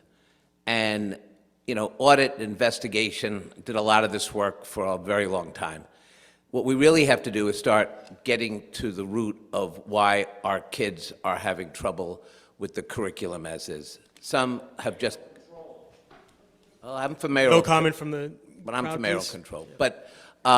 But I believe very strongly that we have to look at the root causes of some of these issues and get kids to where they need to be educationally. Look, there are some kids who will ace every test. I went to school with them. They were amazing. They should have been controller, but they didn't know the politics. But then there are those kids, as Brad mentioned, who are not going to test well, but they're sometimes the smartest kids in the class because there are entrepreneurs, there are artists, and we have to make room for them. I think the real issue, Denny, is how do we create a system and a path for every different child, because every kid, even in a family, is different. Thank you, Scott. And that's what I will try to do as mayor. Okay, same question, Jim Walden. Yeah, so I'll lean right into whoever said whatever they said, because here's my perspective, right or wrong. We have schools that aren't delivering, not because teachers aren't trying, aren't delivering what a lot of kids need, particularly disadvantaged kids in troubled households. I know this is where I came from, so I understand it completely. My first term, that's not where my focus is going to be. My focus is going to be on systematic reform that solves a lot of the problems with DOE so we deliver better results. And the thing that I'm the most skeptical of is mayoral control. I'm not saying at this point that I'm going to give it up. But the problem is that when we have good mayors, it's good. When we have bad mayors and mayors that want to reinvent everything and really take control away from teachers, then it goes bad. And what I honestly think is can I 30 seconds? A better process is a teacher-run board that is apolitical, and that's what I want to explore. Thank you, Jim. Same question, Jessica Ramos. I do believe that as mayor, I would want to appoint a chancellor that will enact my vision. But I do believe that we can have reform that would give some teeth to a lot of our PEPs and CECs to make sure that we're not just empowering teachers, but parents and the students themselves to have a say. We have to stop forcing our young people to fit into a box. Every single child is different. Our education system should be designed for our young people to reach their full potential. We need more vocational schools. We need to create our workforce pipelines in order to supply the union climate economy and the care economy that we need in order to tackle the biggest crises that we are facing as a city and provide every young person with an opportunity by making SYEP, summer youth employment, year-round to make sure that they're off the street. Thank you, Jessica. Same question, Curtis Sliwa. I want to sort of pick up where State Senator Ramos had spoken of at the last answer about teaching the children to swim. Last summer, we had a crisis of not having enough lifeguards. Yeah. Half the beaches remained empty because they had no lifeguards. Yet, if you've been in the public high schools and the older parochial schools, most of them, though, are closed, they all had pools, many of them Olympic-sized pools. And I remember many of the men and women, young men and women, would immediately go out and become lifeguards. Now, actually, the pay has improved. It's a good summer job. I think we should be fostering that in our high schools to prepare lifeguards that we don't have. And again, I say vocational training. At Gompers High School, they have a robotics course. So many vocational high schools are not being utilized as they were when I was growing up. And I really think there's too much on the academic chart. A lot of kids just can't relate to it. Curtis. But negotiable skills that they can go out. Aviation high school, in 5 years, you can go and work at LaGuardia and JFK. Automotive in Greenpoint. We need to build more of those, and you'll get more young adults coming to school and learning a craft.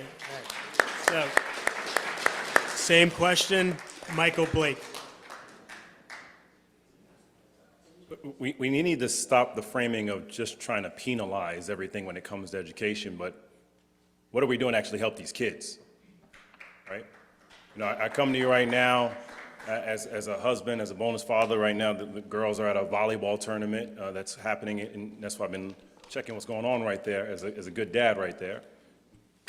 We're not giving our kids more opportunities to succeed and thrive, and we can be doing that within our education system.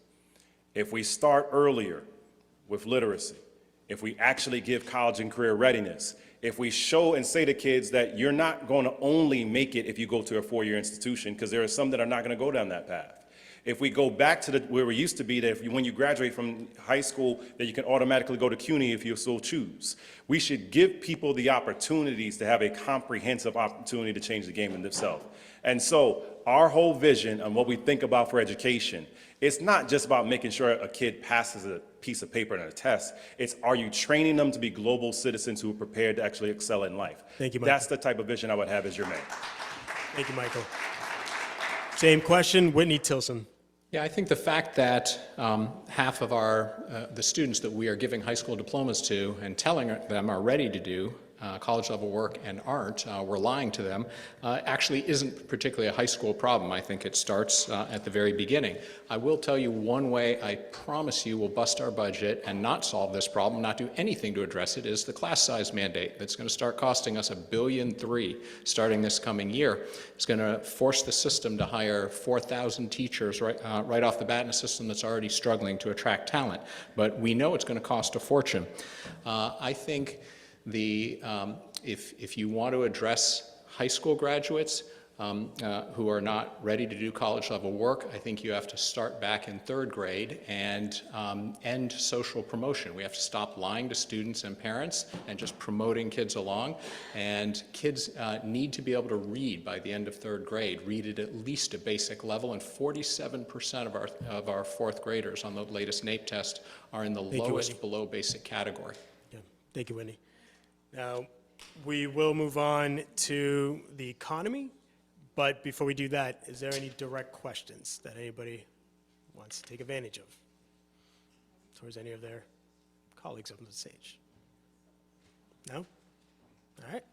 So moving on to the economy, and Marianne will ask these questions. And I'll let you know that I know we are scheduled to go to 8:30, so we will just take questions up until 8:30.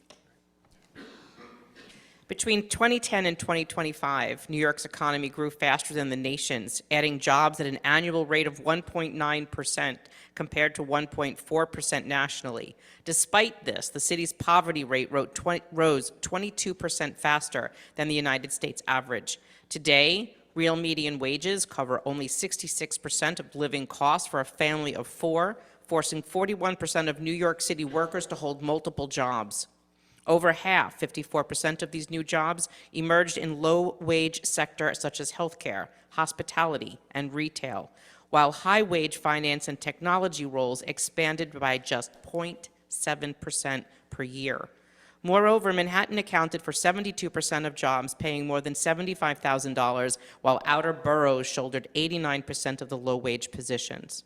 Question: how do you intend to transition our economy from creating predominantly low-wage jobs to support more high-paying opportunities, and what specific measures will you take to ensure that high-wage opportunities are more equitably distributed across the boroughs?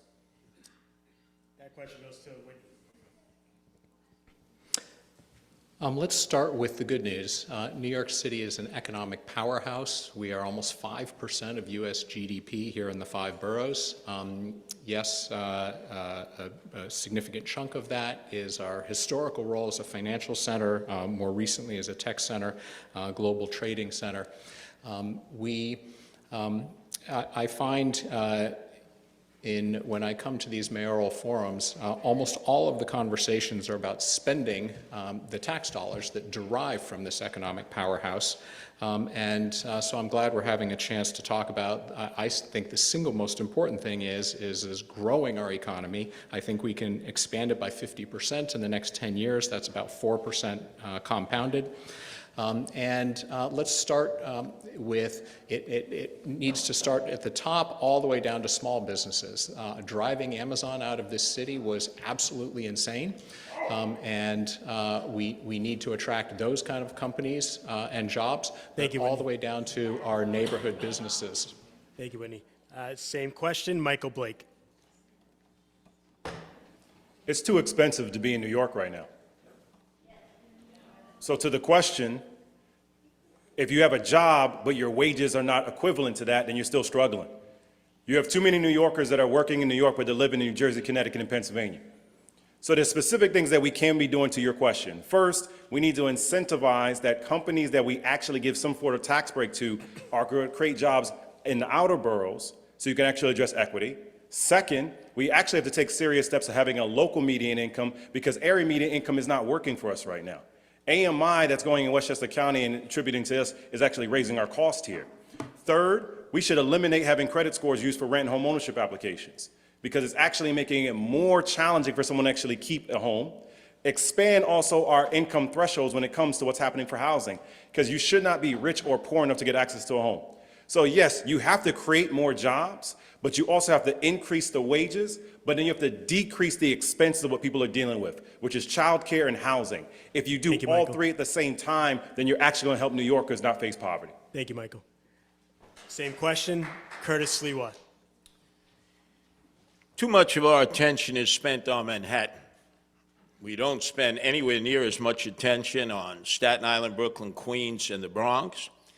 Entry-level jobs, which are incredibly important to give a young person or even an older person an opportunity to design a resume. I know I was a manager of Mickey D's as we've discussed on East Fordham Road in Webster. That's why I started the Guardian Angels. A lot of young men and women came through. That was their first job.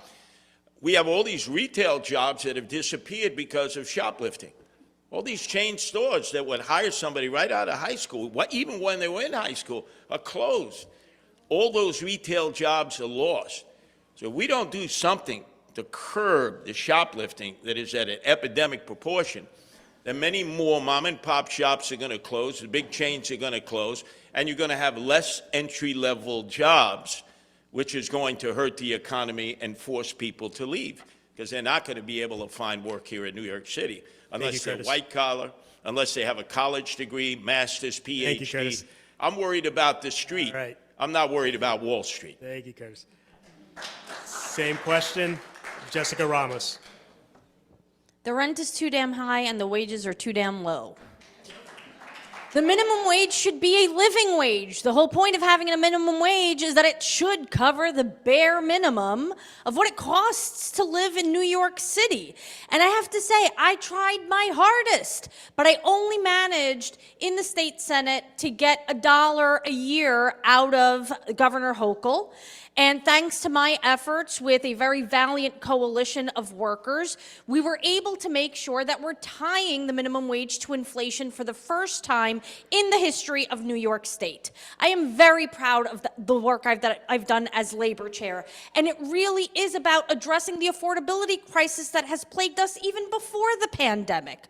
We have to make sure that we're returning to the good old days when just one good job was enough for a working class person to raise their family in New York City and even buy a house. It is our right to be able to do that and provide for our Thank you, families. Jessica. Same question, Jim Walden. Yeah, I'm going to start by fulfilling a promise I made in 2018 when I represented the NYCHA community, and I realized that NYCHA was lying to them and the federal government was not providing the jobs, because that was the question, jobs and make sure they're equitably distributed. So I'm going to do two things, and I've already announced one of them today. The building program that we're going to have to solve the housing crisis, we are going to deliver high-paying jobs to the NYCHA community, period, full stop. Right, so that's number one. And number two is we are going to do the same thing with businesses that we do with real estate developers, which is incentivize them to create mentorship programs for kids in disadvantaged communities. So they will get a small tax break if they have a mentorship program so that they can help bring the kids where they need to be able to have the interest, the skill level, and the experience to get the high-paying jobs that they want and that we should be able to provide for them. Thank you, Jim. Same question, Scott Stringer. Look, the mayor should be leading and being a thought leader on what is going to be the next New York City economy. Over generations, you know, it started out like McDonald's was the entry point for a lot of us kids, but the truth is times have changed for the better. We have a green economy that's coming and it's already arrived, but yet we are not training a workforce to take those jobs, whether it's the green economy, retrofitting and the like, or the tech economy that is also here. My proposal is to work with CUNY, the two-year colleges, and transform them into a center of learning for certification. So if you're a single parent, you can't go to school and go to class every day, it doesn't matter. You can go online, you can go to class part-time, and you can get a certificate in 6 months that could lead, literally lead, to an $85,000 a year job with health insurance. But it takes City Hall and the experience of understanding finance in the city to implement that, to actually get it accomplished. If we're going to usher in the next economy, we have to have a strategy to do that. Thank you, Scott. Same question, Brad Lander. The best thing the mayor can do to grow the economy is to make the city safer, more affordable, more livable, and better run. Folks will expand businesses here, will start clubs and restaurants and expand their private equity firms and start tech companies here if their workers can afford to live here, if they feel safe in their neighborhoods, and if they love living in this city. I am not the expert on how to start each of those businesses, but what I do know how to do is make city government run better. So I've got plans to end street homelessness for people with serious mental illness, to build 500,000 homes so the city becomes more affordable, to confront confront quality of life issues like the garbage and the rats and the moped chaos and retail theft, and to run the city more effectively. And when you have a city with honest and effective leadership at City Hall that's delivering a safer, more affordable, more livable, and better run New York City, entrepreneurs are going to start a whole lot of businesses, hire people, and we can make sure those jobs are better for everyone. Thank you, Brad. So this next question will be the final one, and then we'll go right to closing remarks. All right, so Marianne? Occupational licensing in New York City is a structural barrier to wage growth and economic equality that has suppressed wages by 18% by contributing to increased consumer prices from 15% to 22%. For instance, cosmetology is one of the state's most popular licenses. In New York, it takes at least 1,000 hours of classes to get a license in cosmetology. On average, a cosmetology program in the state costs $13,381, while the average student takes out $6,735 in federal student loans. But despite such hefty investment, many cosmetologists can barely earn enough to get by. Half of cosmetologists make less than $28,220 a year.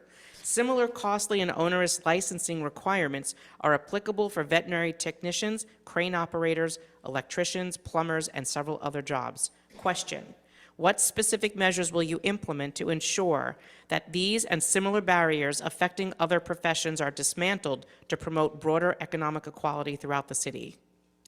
First question goes to Brad. I admit I don't know a lot about cosmetology and its licenses. No. I do think it is worth looking at where we can remove regulatory barriers and open up professions to a wider range of people. And one thing I really want the city to do, this was an idea that Catherine Garcia ran on last time, is a one-stop permitting shop for folks who want to start a small business. So you don't have to go over here to the health department and over here to the building department, over here to the fire department. You can go one place, Department of Consumer and Worker Protection, and figure out everything you need to do to open a business. So there's a lot we can do to streamline. There's also a lot we can do to make jobs better. I mean, I want to second some of what Jessica was saying in the last question. In the care economy especially, pay parity meant that daycare workers wound up making a lot more money. I passed legislation so that Uber and Lyft drivers and deliveristas and fast food workers have better wages and better working conditions. So it's worth lifting workers up in this city, not locking workers out. Thank you, Brad. Same question, Scott Stringer. Look, I think that part of what the next mayor has to do is go back into governing again.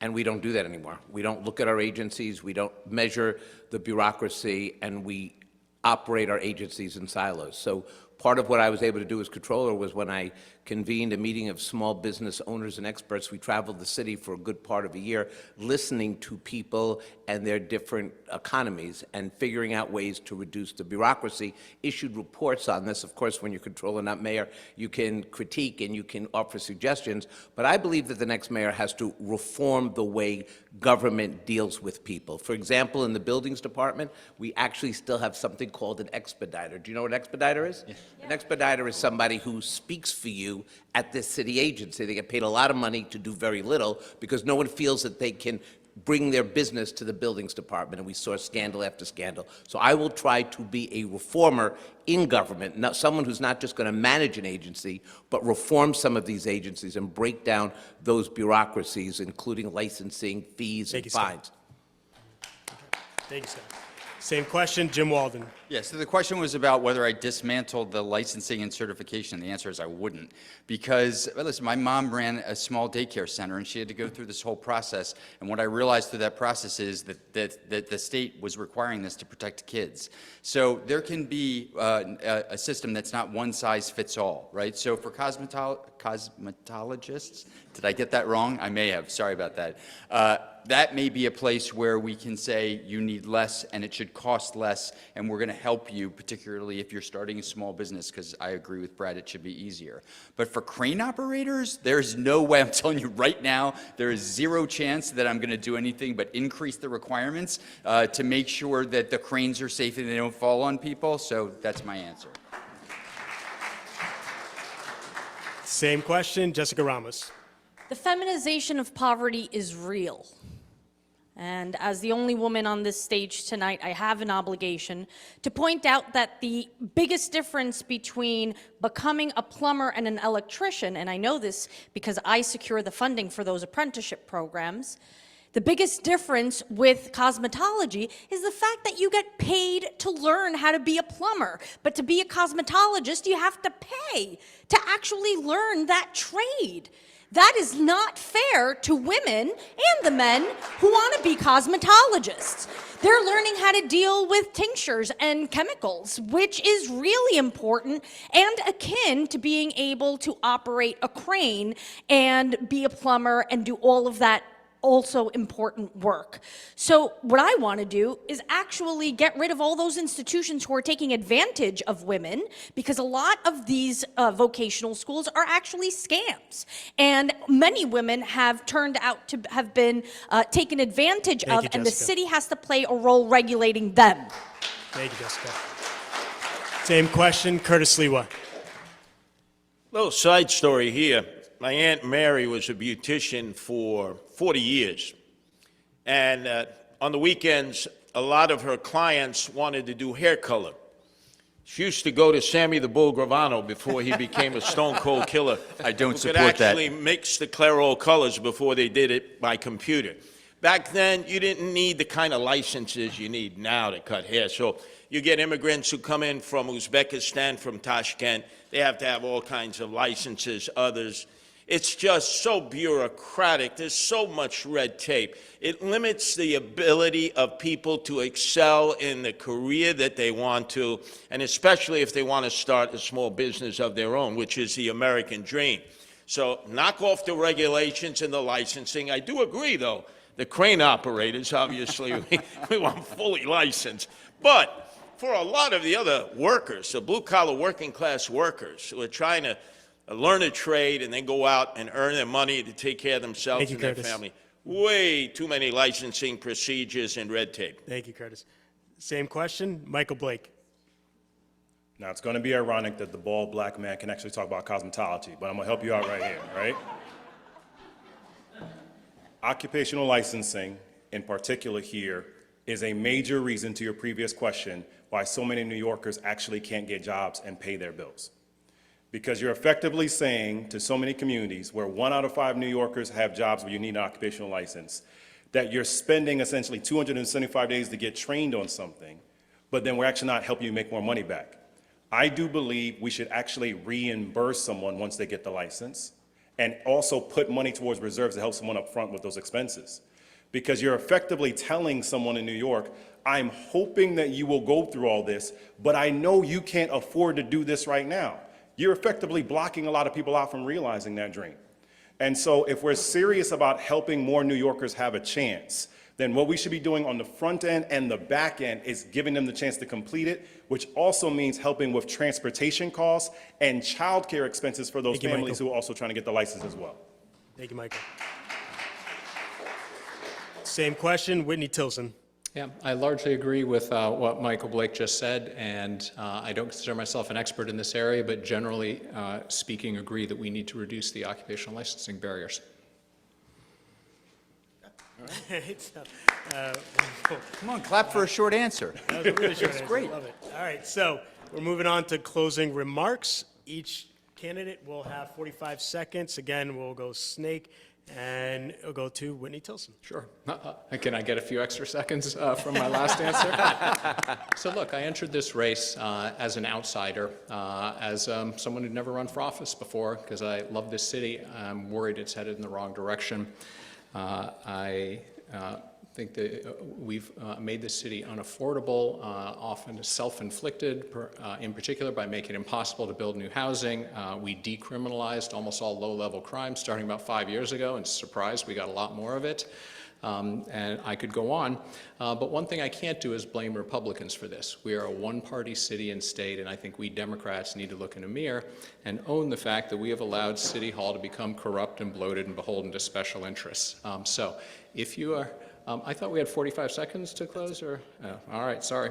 So my message to New Yorkers is simple. If you think the city is doing great and want more of the same and think the career politicians running the city are doing a great job, I'm not your guy. If you're looking for change, I'm the only change candidate in the race. And I hope you'll join me in the fight for greater prosperity, affordability, and safety for every New Yorker, because New York deserves better. Thank you. Thank you, Wendy. Michael Blake. To every retiree, we thank you. We're here for you. We're grateful for you. Every single day I wake up and my priority is to make sure that my wife and the girls are okay and that my mama who worked for 40 years in a manufacturing plant is okay. So my name is Michael Blake. I'm running for mayor because I want to help you make and keep more money in your pocket. I'm running for mayor because I want to make sure that you actually have protections when it comes to your pension and your benefits. I'm running for mayor so we can actually have affordable housing, truly affordable housing. I'm running for mayor so that the next generation can see that they can actually realize their dreams. If you are looking for the only person who can tell you that we've defeated Donald Trump, as well as experienced at all three levels, my name is Michael Blake, and I'm asking to be first choice when you go and vote on June 24th. Lastly, if there's anything that we have not answered to you today, join us in this movement at blake4nyc.com. I look forward to your support, and thank you for having us tonight. Thank you, Michael. Next, Curtis Sliwa. Key component that I would bring to the city as the mayor is the focus on public safety and quality of life. That's what I've dedicated my life to.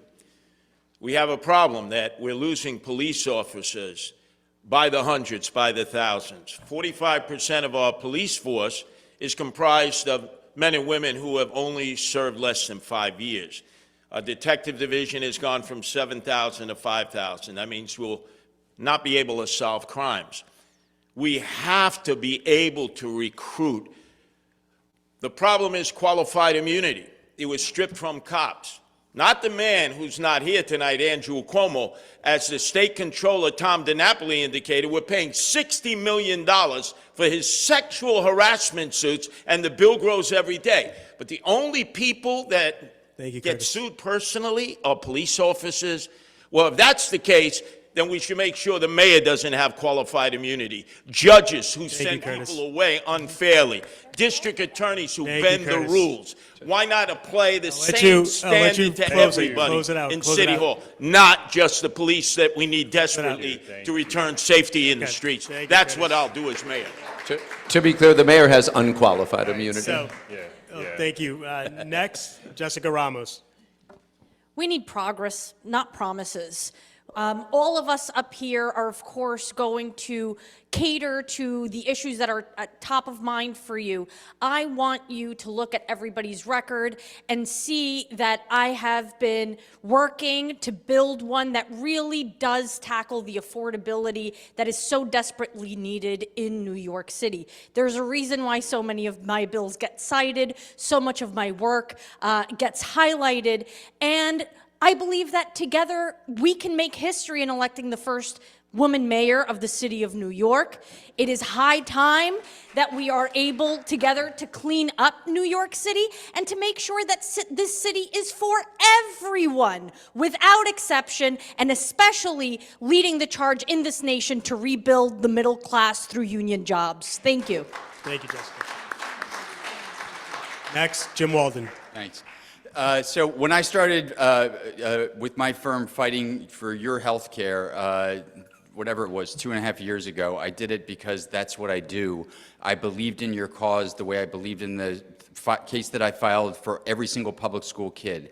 And so when I decided to file for mayor, the first thing I did was to call Marianne to say, I don't want to just solve that one problem, I want to solve 3.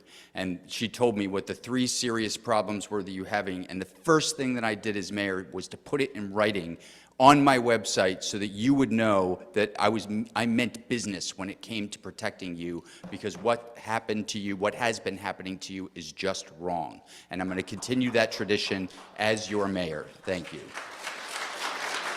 Thank you, Jim. Next, Scott Stringer. First, I want to give it up for Marianne and Denny. You kept us whole. Give them a round of applause. You know, I grew up here back in the day in the 70s when the city was on the edge of bankruptcy, when there were 2,000 murders a year, there were blackouts, there was Son of Sam. I spent a lot of my early years not playing basketball or baseball, but following my cousin to anti-war rallies, Bella Abzug, at a time when there was great upheaval, and that shaped my thinking about what was possible in the city today. I bring 30 years of experience to this race. As an assembly member, where we took on the powerful interest there. As borough president, broke new ground. As controller, played a role not just in managing a pension fund, but divesting from fossil fuel, from guns, from private prisons. I know how to run this place. I've been preparing for this for a very long time. We need a mayor, not on training wheels, but with real government experience. Consider that and try to rank me 1. If you can't rank me 1, rank me 2. But that's it, not 3, not 4. Thank you very much. Thank you, Scott. And the final closing remark for tonight goes to Brad Lander. All right. Well, first, congratulations to the whole New York City Organization of Public Service retirees. I mean, you've really made something impressive happen, from where there was no organization before, to put it together, to hire good lawyers, to fight good fights. And I know you're going to win this fight and protect your health care. That's a big deal. So props to you. And now you got the mayoral candidates on stage talking about what we're going to do for the future of this city. So that's how good organizing works. Look, New Yorkers are working too hard and traveling too far and paying too much rent to worry so much and feel unsafe. What we need is a safer, more affordable, more livable, and better run New York City. I'm running to bring honest and effective leadership back to City Hall, to stand up and fight Donald Trump on behalf of New Yorkers and our values. Thank you, Brad. But also to govern this city more effectively so we can live up to those values. Thank you guys very much for a great forum. We're really all proud to be out here with you All right. tonight. Well, everyone, please give a round of applause to these excellent candidates. And I will be remiss to finally thank my colleagues at Gotham Government Relations for helping put all of this together. All right, so thank you, team.